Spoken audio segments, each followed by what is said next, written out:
देखो ये पंछी इतनी ज्यादा आलसी होती है कि ये कभी भी अपना घर नहीं बनाती। यहाँ तक कि जब इसके अंडे देने का समय आता है तो भी ये अपना घर नहीं बनाती और ये अपने अंडे देने के लिए किसी ऐसे घोंसले को ढूंढती है जिसमें पहले से ही दूसरों के अंडे मौजूद होते हैं। और जब इसके अंडों से बच्चे बाहर निकल जाते हैं तो वो आपस में ही लड़ने लगते हैं। और ये पंछी कोई और नहीं बल्कि कुकू बर्ड है।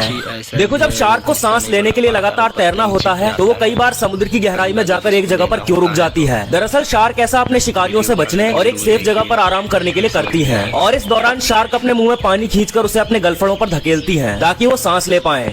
ये एक ऐसी जगह है जहाँ दो समुद्र आपस में मिलते हुए दिखाई देते हैं, लेकिन ये दोनों कभी भी आपस में नहीं मिलते हैं, फिर चाहे आप उनके पानी को कितना ही मिला लें। दरअसल ये अटलांटिक ओशन और पैसिफिक ओशन है जो आपस में इसलिए नहीं मिलते क्योंकि उनकी डेंसिटी अलग अलग होती है। जहाँ एक का पानी खारा होता है वहीं एक का पानी मीठा होता है जो ग्लेशियर से पिघल कर आता है।